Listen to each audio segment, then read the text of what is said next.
Assalamualaikum warahmatullahi wabarakatuh dan selamat pagi pemirsa. Tenang sekali rasanya saya Dr. Salwa Mohtar hadir ke hadapan Anda dalam acara Celebes Virtual pagi hari ini, tentu saja di program Talk Show Woman Leader.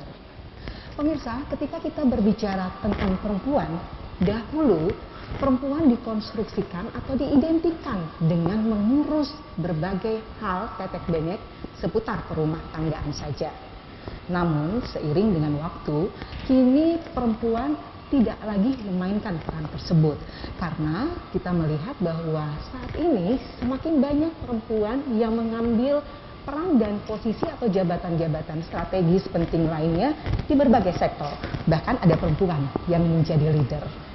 Saat ini kita melihat telah terjadi pergeseran pandangan dan peran perempuan menjadi dalam dimensi yang lebih luas. Kita bisa melihat bahwa perempuan tidak lagi semata-mata menjadi seorang istri atau menjadi seorang ibu, tapi perempuan bisa memainkan perannya sebagai pemimpin, bahkan perempuan bisa menjadi pengambil keputusan atau kebijakan. Lalu bagaimana sebenarnya perempuan bisa tampil menjadi pemimpin di era globalisasi ini? Bahkan bagaimana juga bijaknya perempuan kalau dia menjadi seorang pemimpin yang berada di tengah-tengah seluruh kaum pria, tidak melupakan kodratinya sebagai perempuan, sebagai seorang istri dan seorang ibu dalam proses pengambilan kebijakan itu. Alhamdulillah bersama saya sekarang ini di studio telah hadir narasumber kita, seorang pemimpin perempuan di Sulawesi Selatan yang mungkin banyak yang sudah mengenalnya, seorang perempuan cantik. Beliau adalah Ibu Andi Ina Kartikasari, Sarjana Hukum MSI. Assalamualaikum.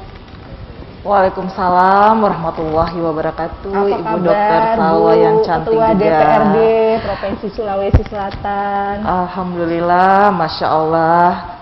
Syukur kita diberi nikmat kesehatan. Alhamdulillah. Di tengah pandemik ini masih tetap menjalankan rutinitasnya, masih kelihatan cantik dan kinclong tentunya. Masya Allah Dokter Salwa, ya Alhamdulillah itu adalah satu penyemangat tentunya ya. Ya kita lupa lah yang namanya COVID-19 itu. Oke, baik Bu Andi Ina, kalau tadi kita berbicara tentang talk show ini kan, tentang bagaimana perempuan menjadi pemimpin, bahkan perempuan menjadi pengambil kebijakan. Nah, dalam posisi kita pengen melihat sosok Ibu Andi Ina Kartikasari dulu nih sebenarnya. Seperti apa persepsi Ibu Andi Ina dalam menyikapi persamaan gender atau persamaan perempuan saat ini?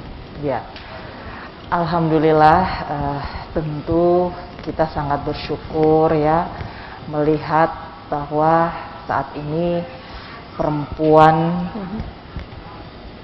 sangat merasakan terjadinya keseimbangan, kesetaraan gender.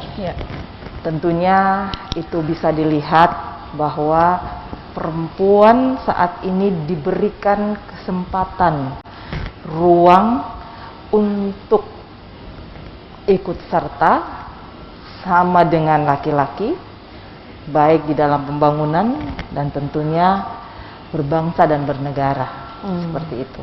Dan juga kita melihat bahwa perempuan saat ini status sosial betul-betul terlihat tidak ada perbedaan antara laki-laki dan perempuan. Tetapi memang ya satu hal seperti Dokter Salwa tadi sampaikan bahwa kita sebagai perempuan tetap ada kodrat yang tidak bisa kita lepaskan dan kita tinggalkan, karena itu juga menjadi satu hal yang harus kita jalankan sebagai perempuan tentunya.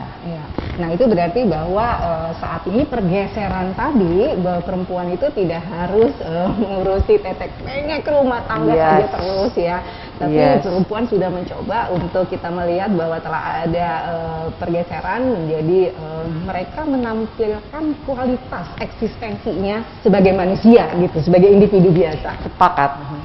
Nah sekarang saya pengen tanya Bu Andina nih, Ibu Ketua, apakah pernah terpikir sebelumnya nih memang akan menjadi ketua, atau memang bisa cerita nggak bagaimana proses awal karir daripada Ibu Ketua sendiri? Ya, alhamdulillah. Kalau berbicara soal karir, yang saat ini saya diberikan amanah yang ya tanggung jawab yang besar lah, utamanya tentunya dari Partai Golkar yang telah menunjuk dan mengamanahkan kepada saya sebagai pemenang pemilu 2019, yaitu sebagai pimpinan lembaga politik, dalam hal ini sebagai Ketua DPRD Provinsi Sulawesi Selatan. Perjalanan saya sampai ke situ tentu tidak terlepas daripada pengalaman-pengalaman politik yang tentunya telah saya lakukan, dan kemudian akhirnya dengan pengalaman itulah ya alhamdulillah saat ini ya saya merasakan bahwa sebagai pimpinan politik DPRD Provinsi Sulawesi Selatan tentunya mudah-mudahan tanggung jawab itu saya bisa jalankan dengan sebaik-baiknya. Tetapi sebelumnya ya saya juga seorang pemimpin, karena kan saya seorang notaris, saya pimpinan di kantor saya sendiri sebelumnya. Ya, Bu Ketua, waktu kecil, kita kan dulu kecil sering bermimpi, sering punya cita-cita. Seiring dengan waktu dari SD, SMP, bahkan SMA, cita-cita itu ada yang berubah, ada juga yang tetap. Nah, yang pengen saya tanyakan, apakah sedari dini, sedari kecil ini udah terbersit di dalam diri Bu Ketua nih, saya akan menjadi pemimpin perempuan, saya akan menjadi Ketua DPRD nih. Apakah itu memang sudah ada sedari kecil? Ya, gini Dokter Salwa. Jadi kalau dari kecil keinginan untuk menjadi seorang pemimpin perempuan itu sudah ada pastinya. Karena saya juga melihat ada sosok perempuan yang saya sangat banggakan dan menjadi idola saya waktu itu ya ibu saya sendiri kan, almarhumah Andi Cak Cambolang. Luar biasa, almarhumah itu sebagai sosok perempuan yang menginspirasi tentunya buat saya sendiri. Dan memang dari kecil saya punya cita-cita, tetapi cita-citanya itu sebenarnya pengen mau seperti Dokter Salwa, mau jadi dokter. Jadi sama dengan dulu kan kalau kita kecil sepertinya dokter itu ya gimana lah ya, terasa hero gitu. Iya, betul. Jadi syukur aja enggak Bu, lagi pandemi kan. Tapi kan ya kita sekarang ini kan kita sangat berterima kasih dengan tentunya tenaga kesehatan, khususnya dokter-dokter yang berjuang membantu kita di dalam pandemi ini. Nah, itulah tadi yang saya sampaikan, bahwa kembali kepada cita-cita saya kecil ingin jadi dokter. Tetapi kemudian ya alhamdulillah berjalan waktu, ternyata pada saat kita ikut UMPTN, saya salah satu pilihan saya itu kedokteran. Tapi tidak lulus. Ternyata lulusnya di Fakultas Hukum. Ya, alhamdulillah ya, disitulah perjalanan karir saya mulai berjalan. Dan ya alhamdulillah saya juga lanjut sekolah notaris, kemudian saya bisa menjadi notaris. Ya samalah kan dengan dokter yang juga notaris kan juga punya tempat praktek. Betul. Nah, setelah menjadi notaris, terus kenapa tiba-tiba bisa menjadi ketua DPRD?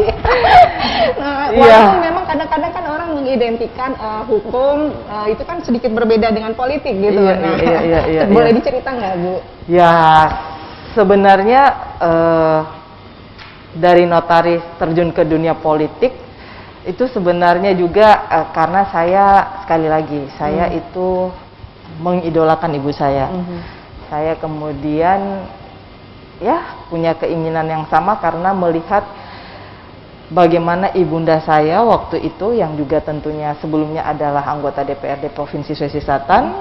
Beliau 3 periode, 15 tahun juga jadi 3 periode jadi anggota DPR Provinsi Sulawesi Selatan. Banyak hal yang saya melihat dari sisi-sisi politik dan kegiatan-kegiatan beliau, bahwa ada di dunia politik dan kemudian bisa menjadi salah satu legislator perempuan waktu itu untuk ibunda saya. Begitu banyak hal yang bermanfaat untuk masyarakat, banyak yang dilakukan. Nah, disitulah kemudian muncullah keinginan hati saya bahwa saya ingin melanjutkan apa yang ibunda saya sebelumnya telah lakukan dan telah memperlihatkan bahwa perempuan itu memang harus ada di dalam dunia politik, dan tentunya alhamdulillah bersyukurlah kalau ada perempuan yang bisa sampai duduk di parlemen tentunya.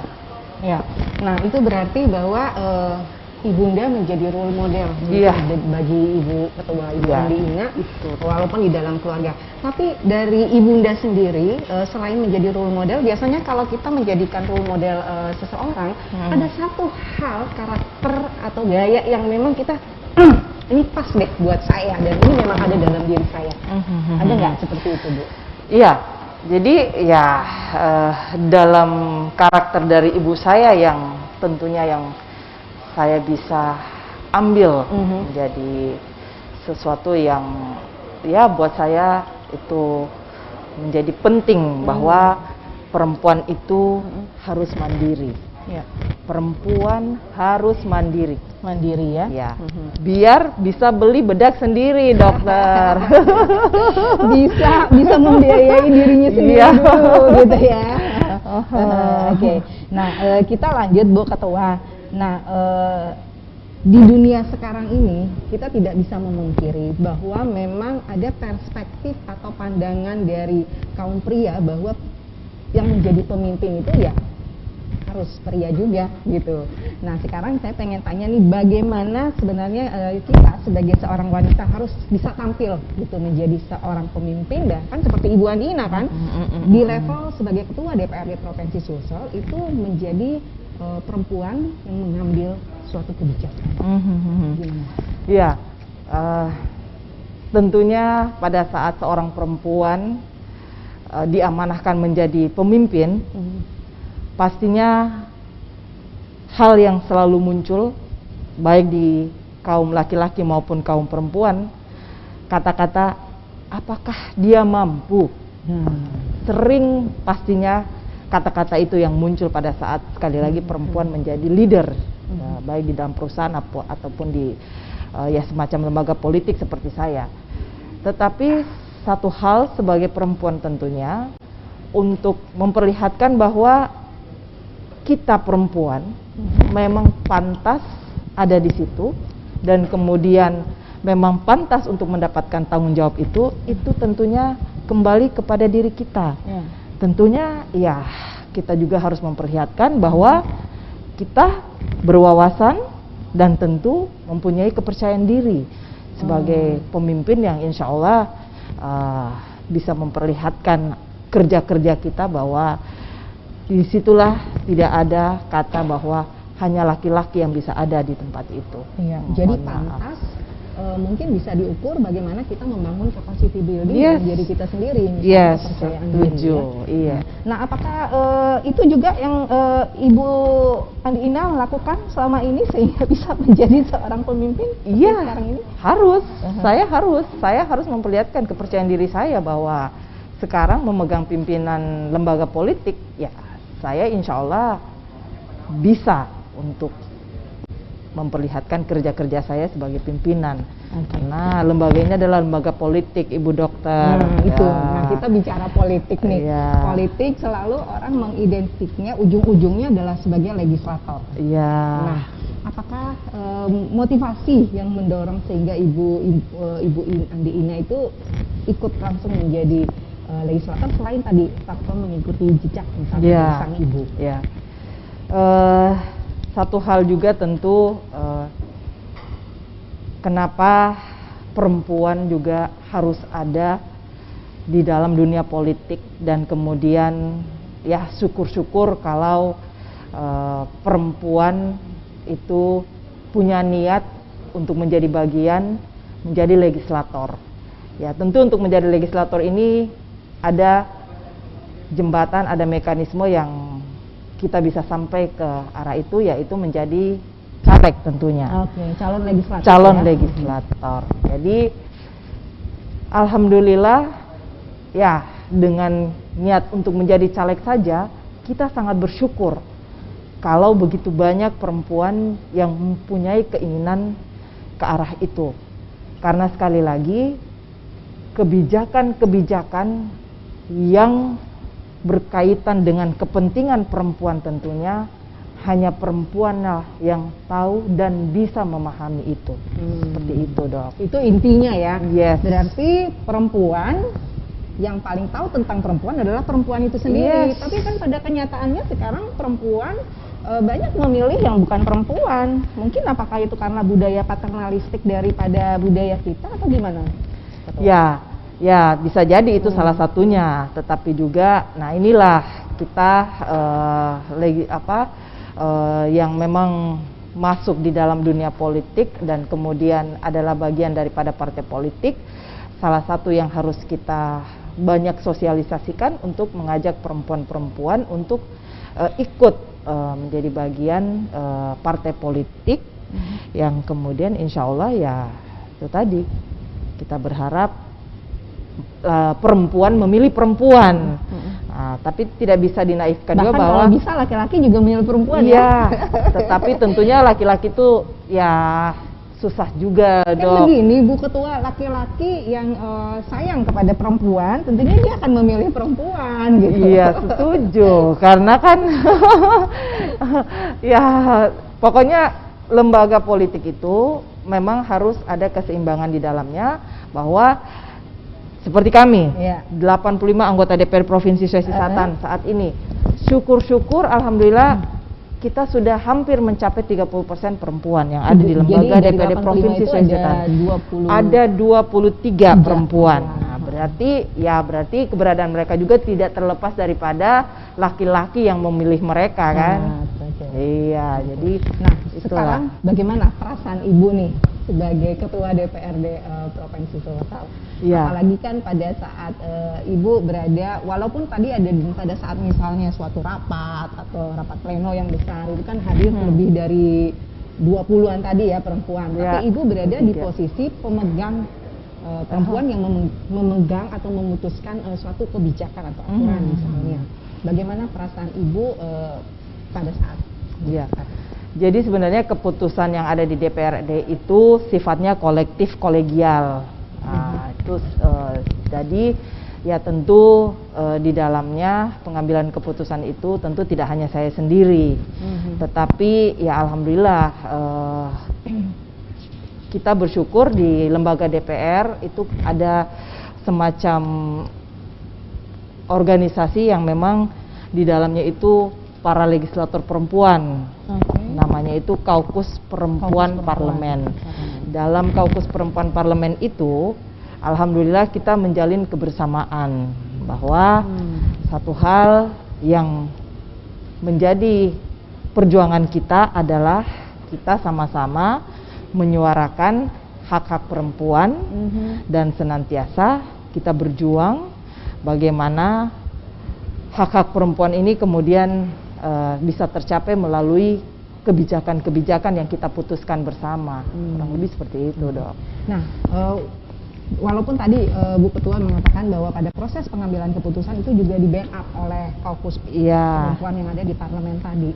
Tapi kan bukan tidak mungkin nih kita perempuan ini yang memang lebih didominasi oleh otak yang penuh dengan perasaan, ditambah lagi pada situasi-situasi tertentu dalam 1 bulan perempuan juga akan mengalami siklus atau periodisasi di mana ada imbalance hormon di situ. Itu juga mungkin akan mempengaruhi pada saat proses pengambilan keputusan. Ada cerita pengalaman nggak tentang itu, Bu Ketua? Tapi buat saya begini, Dok. Ya, perempuan itu karena otak kiri dan otak kanan itu semuanya berfungsi, maka sebenarnya setiap kebijakan-kebijakan yang kemudian diputuskan, ya khususnya buat saya ya dan teman-teman yang lain, itu alhamdulillah tentunya saya bisa katakan itu dengan matang. Walaupun emosional berjalan, tetapi tetap akan kembali kepada perasaan. Nah, jadi dua ini kalau di-combine, otak kiri, otak kanan yang berjalan, terus emosional dan perasaan, ya kan berarti alhamdulillah sesuatu itu yang kita putuskan bersama itu insya Allah itu akan maksimal hasilnya. Berarti pemirsa, tidak semua perempuan hanya memainkan perasaan pada saat mengambil keputusan ya, karena perempuan juga mempunyai basic logik tadi di mana kiri dan kanannya memang harus diseimbangkan berdasarkan mungkin pengalaman selama ini dan mungkin ada hal-hal yang dilakukan, misalnya tadi bagaimana membangun kepercayaan diri, bagaimana membangun capacity building secara internal sendiri. Nah, tapi Bu Ketua pernah tidak terbersit pada saat awal-awal nih, mungkin kan kalau sekarang Ibu Ketua udah familiar banget ya di Ketua DPR. Pada saat awal-awal belum mengenal seluruh yang ada di dalam lingkungan, apalagi didominasi oleh kaum hawa nih. Ada tidak kekhawatiran bagi Ibu Ketua pada saat mengambil keputusan, nih kayaknya keputusan yang saya keluarkan nih akan membuat konflik di antara kaum pria misalnya, seperti itu. Dan bagaimana kira-kira Bu Ketua mencari solusi apabila itu terjadi? Jadi pada intinya kan solusi itu di dalam setiap permasalahan itu tentu menurut saya ya prinsipnya itu bisa cair dan kita bisa mendapatkan satu keputusan yang ya tentunya semua enak lah seperti itu saya anggap win-win solutionnya itu ada, itu tentu dengan komunikasi yang baik. Ya, apalagi kita di dalam lembaga politik itu kan berbeda warna, berbeda kepentingan, berbeda keinginan, ya tetapi dengan komunikasi yang lancar, saling memahami satu sama lain ya insya Allah ya alhamdulillah sampai sekarang ya semua fine-fine saja selama saya memimpin lembaga ini tentunya begitu. Karena intinya bahwa keputusan yang dilahirkan harus keberpihakan kepada rakyat. Iya, ya. Kembali tentu ujungnya seperti itu. Kesejahteraan. Nah, Bu Andi Ina, bagaimana sih sebenarnya bisa membangun confidence? Tadi kan Ibu Andi Ina bilang perempuan supaya bisa menjadi seorang pemimpin harus tampil berani, harus punya kepercayaan diri dulu. Selain tentunya mempunyai knowledge atau wawasan keilmuan yang sesuai dengan backgroundnya. Bagaimana bisa membangun kepercayaan diri itu sendiri di tengah-tengah tadi yang saya bilang bahwa perspektif laki-laki memang kan apa perempuan itu bisa gitu misalnya pada seperti itu. Ada tips nggak dari Bu Ketua? Ya, buat saya apakah kita harus ikut kursus confidence nih atau seperti apa Bu Ketua? Kalau buat saya Dok, saya tidak henti-hentinya sering bertanya juga kepada pendahulu-pendahulu atau senior-senior ya, baik di DPR maupun di dalam NGO perempuan. Ya kembali lagi bahwa memang yang dituntut untuk bagaimana kita bisa percaya diri ya tentunya kita harus berwawasan dan ya buat saya juga prinsip saya itu yang sering saya katakan bahwa orang bisa melihat fisik saya perempuan tapi saya juga laki-laki. Nah, itu apa tadi itu? Ya. Fisik saya perempuan, tapi saya juga laki-laki. Nah, artinya bahwa sebenarnya perempuan dan laki-laki itu dianugerahi karakteristik yang berbeda. Tetapi bagaimana tadi perempuan bisa memadukan karakteristik yang ada di dalam dirinya untuk tampil menjadi seorang perempuan yang layak dan pantas di hadapan mungkin sekalipun pria ya. Oke, menarik sekali sebenarnya perbincangan ini Bu Ketua, kita masih ingin terus sebenarnya mengeksplorasi tentang Bu Ketua nih. Tapi saya jadi teringat juga bahwa tadi Ibu Ketua bilang bahwa komunikasi efektif itu juga menjadi suatu skill yang paling dibutuhkan bagi perempuan-perempuan yang akan menjadi seorang leader. Nah, Ibu Ketua sendiri bagaimana bisa membangun atau mempunyai komunikasi yang baik itu? Karena kan komunikasi itu ya dari kecil memang kita dari bayi tuh udah diajarin orang tua kita, masuk SD, SMP, SMA. Tapi pada kenyataannya tidak semua perempuan bisa berkomunikasi dengan baik. Pada perempuan itu sendiri, apalagi pada kaum pria. Nah, gimana? Betul, ya.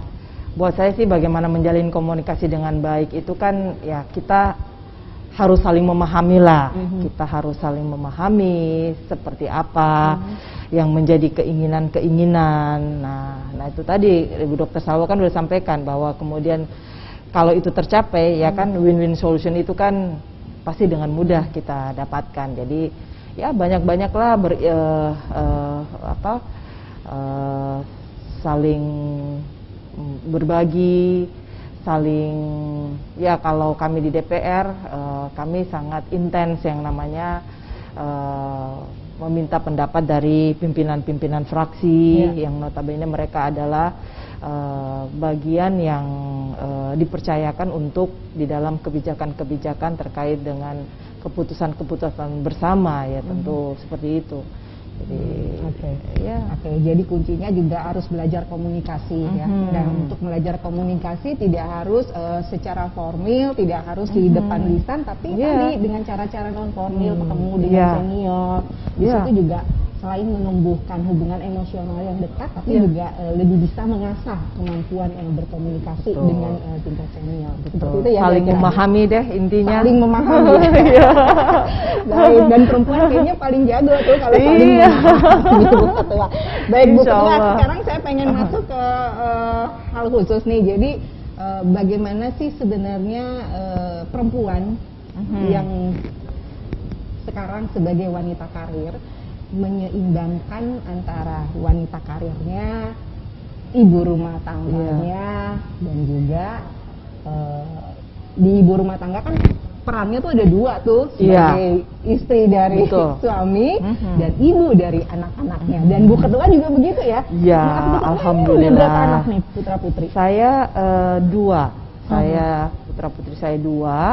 Ya, alhamdulillah saya mengikuti program pemerintah kan kemarin ya 2 anak cukup dan alhamdulillah saya mendapatkan sepasang buah hati kami. Ya satunya yang tua itu perempuan. Sekarang anak saya yang tua itu kelas 3 SMA. Kelas 3 SMA. Ya, dan yang kedua itu laki-laki, sekarang baru kelas 1 SMA. Kelas jadi 1 SMA. Jadi ada range 2 tahun ya? Iya, range 2 tahun. KB bener nih kayaknya. Iya, alhamdulillah. Kita kan harus mengikuti yang namanya program pemerintah. Bu Ketua, bagaimana membagi waktu? Ya. Kalau soal waktu, ya memang ya saya sangat merasakan bahwa dengan jabatan amanah yang saat ini saya pegang, ini sebenarnya waktunya ya kalau saya bilang ya kita harus ada setiap saat, bahkan setiap hari 24 jam, terkadang juga kita masih harus ya di malam hari pun berkomunikasi terkait dengan bagaimana hal-hal yang harus kita putuskan di DPR dan tentu juga ya banyaklah intinya. Waktu itu memang tidak bisa kita katakan bahwa saya punya waktu yang khusus untuk keluarga. Tidak ada waktu khusus. Tidak ada khusus, tetapi untuk hal itu saya semaksimal mungkin memanfaatkan waktu luang yang ada, waktu senggang yang ada, yang dimana memang ya tidak ada kegiatan-kegiatan yang penting yang memang menuntut saya untuk hadir atau ada di situ.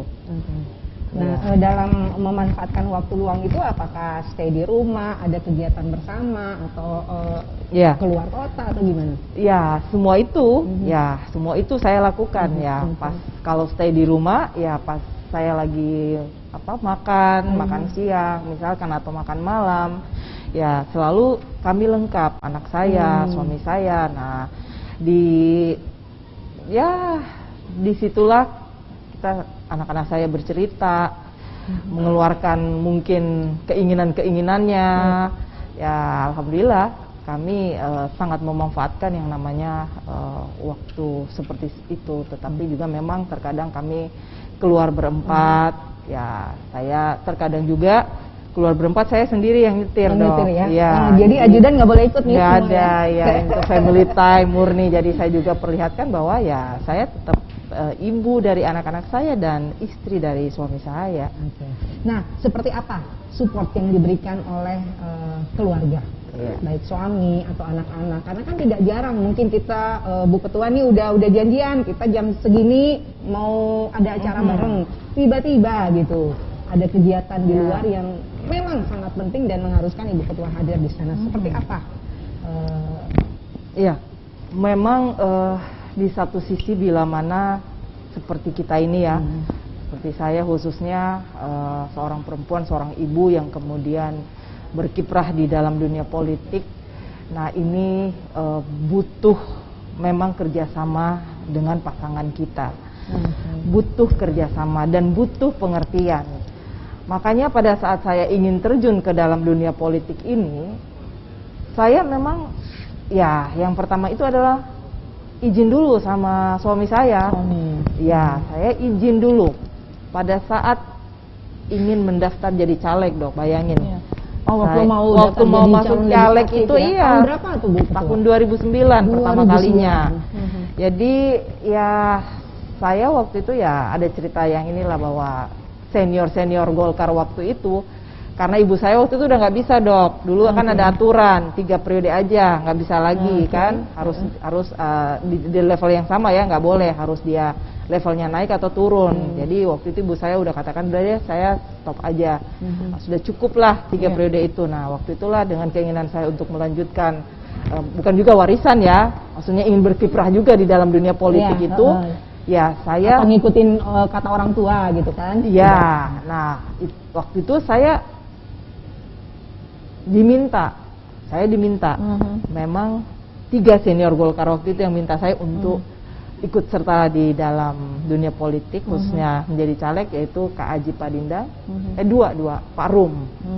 Nah itu 2 sosok itu saya nggak bisa lupa karena beliau itulah yang kemudian meminta untuk saya, ayo Ina, kamu harus ada terjun juga ke dunia politik seperti ibumu. Nah waktu itu saya katakan siap Kanda, tetapi saya harus izin dulu sama suami saya. Nah saya izin suami saya ya karena suami saya juga melihat bagaimana ibu saya dengan kegiatan politiknya yang ya alhamdulillah waktu itu kita anak-anak udah besar ya, jadi tidak menjadi masalah lah. Tetapi kan waktu itu saya ya baru merit baru punya anak masih kecil-kecil, ya jadi kan tentu ya disinilah pengertian dari suami saya yang tentu saya harapkan pada saat saya terjun ke dunia itu, dan kemudian ya mungkin juga dapat izin, dapat berkah suami, ya alhamdulillah bisa lolos, Dok. Masya Allah. Karena belum tentu semua bisa mendapatkan izin seperti itu ya, ceritanya bisa gitu. Nah sekarang kan banyak terjadi, Dok. Banyak terjadi tuh, bisa kita lihat, mungkin saya banyak dengar juga legislator perempuan itu dengan terjunnya mereka ke dunia politik, dan kemudian mungkin ya tadi itu ada waktu yang mereka tidak bisa sepenuhnya hadir sebagai ibu ataupun sebagai istri, kan banyak terjadi perceraian. Dan itu menjadi tantangan sendiri buat perempuan yang ingin menjadi seorang pemimpin ya. Yes. Bu Ketua, kalau gitu kiat dari Bu Ketua untuk bisa menjadi seorang leader, woman leader nih, tanpa mengindahkan kodrat kita sebagai perempuan, seperti apa kiatnya Bu Ketua? Ya, selalu kepada kembali dengan kepercayaan diri. Saya selalu menampilkan itu bahwa saya bisa, apapun itu, insya Allah, tentu dengan usaha ya, dengan semangat dan yakin bahwa juga ada Allah yang mengatur segalanya. Ya, saya jalani semuanya dengan ya seperti air mengalir. Jadi kiatnya itu ya selalulah percaya diri dan serahkan semua sama yang di atas. Ya. Jadi bisa dan bisa. Tapi kalau kembali Bu Ketua nih di luar nih, sebagai ketua DPRD, sebagai perempuan pemimpin. Tapi kalau di dalam rumah Ya di dalam rumah ya kembali lagi kodrat kita sebagai perempuan yang menjadi ibu dan istri dari Jadi suami. masih merasakan memasak-masak. Ya iya mengurus dong. pekerjaan rumah tangga. Harus. Jadi saya kalau soal itu saya juga tidak mau bahwa dengan kegiatan saya seperti ini yang memang waktu saya itu kurang untuk anak-anak saya tidak menjadi tukang masak buat anak saya, tidak dok. Anak saya itu alhamdulillah ada satu yang mereka tetap merasa bahwa beda kalau ibunya yang buat, ada nasi goreng khusus. Oh, nasi goreng kesukaan untuk anak saya. Iya dok. Nah, nanti boleh dia. dong kita coba. Ya, rasanya lain Nasi dong. goreng khas ibu ketua DPR. Iya gitu. iya. Gitu. Iya. Nah, Bu Ketua, sebenarnya perempuan itu kan ditakdirkan dengan kodrati alamis Yes. sebagai untuk menjadi seorang istri, menjadi ibu dari anak-anaknya, supaya keluarga itu menjadi keluarga yang harmonis. Nah, bagaimana psikologi keluarga harmonis ini sendiri? Iya. Menurut Bu Ketua? Iya, buat saya itu tadi dalam membangun rumah tangga dan kemudian ya alhamdulillah dengan anak-anak ya senantiasa tentu sekali lagi yang paling penting adalah saling memahami dan ya saya harus juga siap setiap saat tetap menjadi ibu buat anak-anak saya dan menjadi istri buat suami saya.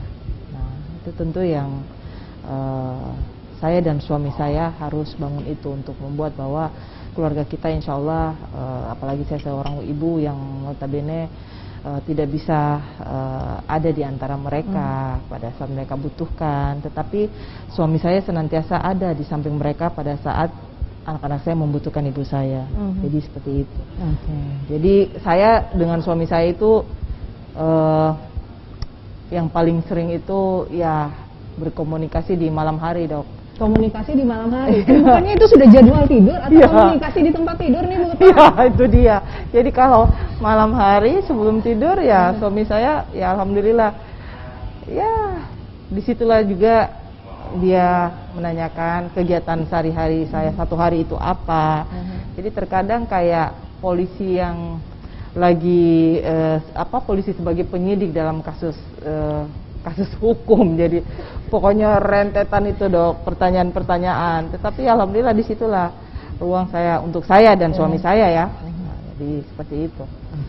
Nah dalam keluarga menciptakan sebuah keluarga yang harmonis, kita tidak bisa mengingkari bahwa ada waktu-waktu tertentu terjadi riak-riak kecil atau mungkin ada konflik kecil di dalam keluarga. Nah, bagaimana memainkan perempuan, terutama yang perempuan yang menjadi pemimpin nih, karena kan beda pada saat perempuan pemimpin mengambil keputusan atau kebijakan di luar dengan pada saat dia berada di dalam rumah. Ya kalau saya kalau ada konflik ya biasalah ya dok ya, dalam rumah tangga juga kan tidak semualah berjalan begitu saja, pastilah ada hal-hal yang kemudian muncul, yang kemudian menjadi konflik ya. Tetapi buat saya kalaupun misalkan ada berbeda pendapat dengan suami saya dan kemudian orang katakan itu konflik, saya tidak mau itu saya tidak mau itu berjalan begitu saja terus tidak ada penyelesaian. Jadi seminimal mungkin ya penyelesaian itu harus diselesaikan, karena kan ya samalah juga di lembaga politik, misalkan ada sesuatu masalah yang kemudian kita tidak cepat mencari jalan keluarnya, sama dengan luka kan, yang kalau misalkan luka kecil terus tidak segera diobatin ya itu kan bisa menjadi fatal akibatnya. Nah disitulah saya selalu ya kalau ada hal yang menjadi masalah ya selesaikan dengan secepatnya sebelum itu menjadi bom waktu yang jadi bisa jangan dibiarkan membahayakan. diam. Yang paling suka ngambek di rumah siapa sih Bu? Saya. Dan kalau sudah pada situasi seperti itu siapa duluan yang mengajak berbicara? Ya kadang-kadang saya, kadang-kadang suami saya. Oh gitu, jadi tidak harus. Iya, tidak mesti kan. Apalagi kan kadang-kadang juga ya itu tadi perempuan tetap egonya ada kan. Kalaupun salah nggak boleh. Nah, seperti apa menekan ego pada perempuan tuh Bu? Iya itu tadi, kembalikan bahwa kalau lama-lama juga gini kan ya masalah juga kan, akhirnya kasihan anak-anaknya juga kalau dalam rumah tangga kita ibu dan bapaknya nggak bersapa kan, kasihan anaknya kan, ya udah deh banyak-banyak ya sering mengalah lah. Ya. Nah itu dalam peran perempuan wanita karir, kemudian sebagai istri. Nah sebagai seorang ibu, tadi kan Bu Andi Ina nih punya 2 nih putra putri. Ya. Nah, ada perbedaan cara mendidik antara putra dan putri itu sendiri, serta apalagi saat ini mereka berada pada age usia-usia remaja nih, ya belum sampai pada tahapan dewasa. Ya. Ada kiat khusus dari Bu Ketua? Ya. Kalau saya sih, saya dalam mendidik anak, saya juga bercermin dari orang tua saya, cara orang tua saya mendidik saya. Jadi ya orang tua saya kemarin ya mereka berdua itu mendidik kami itu dengan penuh keterbukaan. Dan yang paling penting ya bagaimana mereka itu percaya pada kita. Tentu saya pun juga seperti begitu ke anak-anak saya. Saya yakini bahwa kita menanamkan kepercayaan kepada anak-anak bahwa mereka bisa mengendalikan diri dengan seperti apa pergaulan dan dengan siapa mereka bergaul, dan tentu ya kita juga memang tidak henti-hentinya harus mendoakan anak-anak kita. Nah keterbukaan seperti apa kira-kira ini Bu, buat nanti bagi ibu-ibu yang akan menjadi, yang saat ini atau mungkin akan menjadi wanita karir ke depan tanpa melepaskan kodratnya sebagai seorang perempuan. Keterbukaan seperti apa yang bisa ditanamkan khususnya bagi anak-anak kita? Apakah dengan segala fasilitas mungkin yang sekarang sudah mereka punyai dari ibunya, atau ada hal-hal lainnya? Kalau buat saya, ya saya dengan prinsip keterbukaan itu, ya saya senantiasa mendengarkan apa keinginan-keinginan anak saya. Dan tentunya ya seperti misalkan mereka ingin keluar, nah, saya tidak pernah juga bahwa kalau anak saya menginginkan sesuatu, terus saya dengan kerasnya menentang. Tapi saya mengajak komunikasi dulu kan. Mama dipanggilnya mama? Iya, mama. Ya. Mama ya. Jadi ya itu tadi, dengan keterbukaan saya ya berkomunikasi dengan dia, ini mau kemana, dengan siapa, ini contoh ya dok ya. Nah, jadi dua-dua nih, laki-laki sama perempuan ditanya gitu ya. Jadi apalagi sekarang kan ya memang sih kita sebagai orang tua ada kondisi lah yang memang sekarang itu kita juga harus memberikan ruang buat anak kita untuk ya mereka bisa menganggap kita sebagai teman, ya tentunya agar tidak ada hal-hal yang buat mereka bahwa ini saya nggak boleh deh cerita dengan orang tua, saya mau cerita ke teman saya. Jadi jangan jadikan seperti itu kan, harus kita jadikan kita ini bisa suatu saat, setiap saat bisa menjadi teman untuk mereka, dan kemudian mereka juga dengan entengnya bisa bercerita apa saja kepada kita. Jadi, tapi pada situasi tertentu nih, misalnya Bu Ketua dengan anak nih, 2 anak remaja menghadapi ada konflik, misalnya mama, kan kita mama udah janji nih, misalnya mau seperti ini bla bla bla, kemudian tidak jadi, itu tentunya menimbulkan konflik internal bagi 2 anak ini kan. Nah, gimana menyikapi itu dan bagaimana solusinya gitu dari Bu Andi Ina, ibunya nih, atau mungkin papanya aja deh yang berperan dulu gitu. Ini mamanya lagi sibuk nih. Iya. Jadi hal seperti itu dok sering saya alami, sering sekali ya Bu Ketua. Sering sekali. Kadang saya sudah menjanjikan, tetapi di dalam kondisi tertentu tiba-tiba ada hal yang mengharuskan saya kemudian hadir di tempat lain. Misalkan ya udah janjian sama anak saya, ya saya hanya bagaimana memberikan pengertian kepada anak saya aja, dan ya alhamdulillah itu tadi dokter bilang bahwa kalaupun saya tidak ada, tetapi suami saya setiap saat bisa hadir untuk menggantikan posisi saya buat anak-anak saya. Dan kemudian alhamdulillah anak-anak saya juga sangat memahami bagaimana perjuangan saya sampai kepada titik saat ini, beliau melihat perjalanan saya. Waktu caleg pertama kalinya mereka masih kecil, mereka belum tahu apa-apa, dan kemudian saya bisa menjalankan itu 5 tahun, dan kemudian setelah itu nyalek lagi saya tidak lolos. Oh gitu, jadi sempat juga. Ya, jadi waktu itu mereka sudah sedikit-sedikit mengerti. Nah, disitulah kedua anak saya melihat perjuangan saya itu seperti apa, dan kemudian sekali lagi alhamdulillah ternyata Allah Subhanahu wa taala memberikan satu tempat yang saat ini buat saya dan keluarga sangat berarti dan di luar daripada bayangan dan pikiran-pikiran saya sebelumnya. Oke. Masih ada satu mimpi lagi mungkin? Ya. Setelah ini what next gitu? Yes. Kalau gini dok, kita kan kalau sudah terjun ke dunia politik, yang namanya cita-cita politik, ya pastilah semua punya yang namanya cita-cita politik. Tetapi ya, buat saya saat ini tanggung jawab yang diberikan kepada saya ini sangat besar, tanggung jawab dan amanah ini yang saya harus jalankan. Ya, ini dulu deh yang saya jalankan, ini dulu deh yang saya perlihatkan kepada masyarakat. And kemudian what next, ya biarlah seperti air mengalir, dan saya dan Allah Subhanahu wa taala yang mengetahuinya. Upaya-upaya ke situ? Ya, upaya-upaya. Namanya juga manusia kan. Harus ada selain berdoa tuh harus ada ikhtiar gitu. Ada nggak upaya-upaya yang disiapkan sekarang gitu? Nggak ada, pokoknya jalani aja ini dok. Pokoknya satu tanggung jawab yang diberikan kepada saya, ya inilah kuncinya di sini kan. Yang kemudian seperti apa nanti ke depan, ya biarlah nanti. Biar juga ya kalaupun nanti masyarakat yang menilai seperti apakah saya berhasil atau tidak sebagai pimpinan di lembaga politik ini, ya nanti. Jadi nggak perlu ngoyo ya? Iya, jalani aja dok. Pokoknya intinya prinsipnya itu biarkan seperti air mengalir. Itu prinsip Bu Ketua DPRD Provinsi Sulawesi. Tapi cita-cita politik pasti ada. Pasti ada. Bu Ketua, apakah di antara dua anak Bu Ketua ini ada yang mewarisi sifat-sifat, karakter, dan juga mungkin cita-cita? Iya. Ya, alhamdulillah. Ya alhamdulillah. Kalau kan saya biasanya udah mulai kelihatan tuh anak-anak ya. Iya.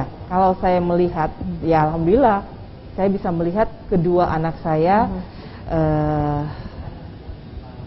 Alhamdulillah mereka punya keinginan untuk juga seperti ibunya. Jadi ya mereka melihat kan saya juga sebagai notaris. Ya, jadi yang dan kemudian SMA 3 nih sudah mulai mengarah ke hukum juga.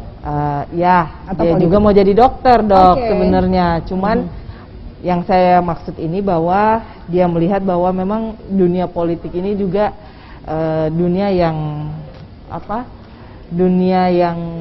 bisa mereka juga akan ada di situ nantinya. Itu secara alami atau ada intervensi mamanya nih? Biasanya kan seperti itu, biasa mama yang memegang peranan atau papanya nih kamu ini aja deh gitu, kamu milih jurusan ini aja deh. Nah itu kadang-kadang juga menimbulkan konflik of interest karena anak-anak tidak berada di passionnya. Apakah ada hal seperti itu di dalam keluarga Bu Ketua? Iya, kalau saya sih dok, itu tadi buat saya ini saya sangat terbuka dengan anak-anak saya. Jadi saya tidak mau memaksakan kehendak. Nah, saya sangat menghargai keputusan-keputusan mereka seperti apa nantinya. Nah, kedua anak saya yang saya sampaikan tadi bahwa di sisi bahwa mereka ini tertarik dengan dunia politik itu yang saya bisa lihat. Tetapi soal cita-cita ke depan, ya anak perempuan saya contohnya mau jadi dokter. Ya alhamdulillah saya sangat menghargai dan saya tidak mengintervensi ke arah itu. Justru alhamdulillah anak saya punya keinginan ke situ dan saya lihat sekarang saat ini anak saya itu mau ada di situ dengan usaha sendiri. Oke, usaha sendiri ya. Berarti memang udah mulai mencoba mandiri itu. Yes, tadi, ya. Nah itu dia Bu Ketua, ini kan masa pandemik. Ada tidak kiat Bu Ketua untuk perempuan yang menjadi pemimpin sekaligus menjadi ibu rumah tangga dan anak-anak perempuan? Iya, pokoknya sekarang ini pandemi ini dok, kita harus memahami bahwa kondisi ini harus ada harus ada perilaku sendiri dari kita untuk bisa memahami bahwa pandemi ini kitalah yang sebenarnya juga terlibat langsung di dalamnya. Jadi ya kita tidak bisa pungkiri juga bahwa ada kondisi di mana pandemi ini banyak juga mengakibatkan ya contoh banyak masyarakat yang kehilangan pekerjaan, banyak yang kemudian ya ekonominya menurun, ya itu semua. Nah di sini ya kita ya harus pintar-pintar aja deh menghadapi situasi seperti ini. Jadi yang pasti tetap semangat untuk menghadapi pandemi ini, sabar, semangat, dan mari terus melakukan prokes. Ya itu dia yang dan paling yang penting. Pasti Bu Ketua, peran perempuan dalam keluarga sangat penting karena keluarga kan unit masyarakat terkecil. Iya, jaga kita diri. Lupa nih Bu Ketua, Celebes TV ini kan berulang tahun nih. Iya, betul. Terakhir sebelum kita menutup nih, ada tidak pesan atau ucapan dari Bu Ketua untuk Celebes TV di hari ulang tahunnya? Iya, tentunya saya baik pribadi maupun mewakili pimpinan dan seluruh anggota DPRD Provinsi Sulawesi Selatan mengucapkan selamat HUT Celebes TV yang ke-10, yang tentunya ini suatu apresiasi buat Celebes TV bahwa di tengah pandemi COVID-19 ini Celebes TV masih eksis, masih hadir dengan pastinya keterbatasan yang ada, yang tentunya ini adalah penyemangat buat media-media yang lainnya. Yakinlah bahwa tentu kita pemerintah sangat berharap bahwa Celebes TV juga menjadi media yang senantiasa memberikan informasi-informasi kepada masyarakat Sulawesi Selatan, terkhususnya saat-saat di tengah pandemi ini. Dan juga tentu Celebes TV kita berharap yang juga banyak mengajak masyarakat untuk ayo vaksin. Nah, karena dengan vaksin ini insya Allah inilah yang akan membentuk herd immunity masyarakat kita, khususnya masyarakat Sulawesi Selatan, agar tentunya Dok, kita nanti bisa hidup normal, tidak lagi pakai masker seperti ini kan, biar Dokter Salwa kelihatan cantiknya kan. Ya, tentu seperti itu ya. Selamat buat Celebes TV. Terima kasih Bu Andi Ina, Ibu Ketua DPRD Provinsi Sulawesi Selatan atas waktu luangnya bincang-bincang di Celebes virtual dalam talk show Women Leader. Alhamdulillah. Peran perempuan, terutama dalam pengambil kebijakan. Mudah-mudahan kesempatan lain kita nanti bisa bincang-bincang lagi ya Bu Ketua ya. Boleh dong. Dan sekali lagi mari kita sama-sama mendoakan agar Celebes TV di ulang tahun yang ke-10 tetap menjadi media yang terus sukses, maju, dan berada di hati masyarakat Sulawesi Selatan secara khusus dan Indonesia tentunya secara umum. Amin ya Allah. Terima kasih banyak atas segala atensi dan kebersamaan Anda atas talk show Women Leader, perempuan pengambil kebijakan yang diselenggarakan atas kerjasama dari DPRD Provinsi Sulawesi Selatan dan internet provider dalam Celebes virtual. Saya Dr. Salwa Mohtar segera undur diri dari hadapan Anda. Satu hal yang pasti bahwa perempuan, apabila Anda ingin menjadi seorang pemimpin, mainkanlah peran Anda tidak hanya pada diri Anda, tapi harus Anda mempunyai kualitas yang bisa dibanggakan. Perempuan harus menjadi role model tidak hanya bagi perempuan, tapi juga bagi orang-orang yang ada di sekitarnya. Sekali lagi saya Dr. Salwa undur diri. Terima kasih banyak atas atensi dan kebersamaan Anda. Wassalamualaikum warahmatullahi wabarakatuh. Waalaikumsalam warahmatullahi wabarakatuh. Terima kasih Dok, sama-sama. Alhamdulillah.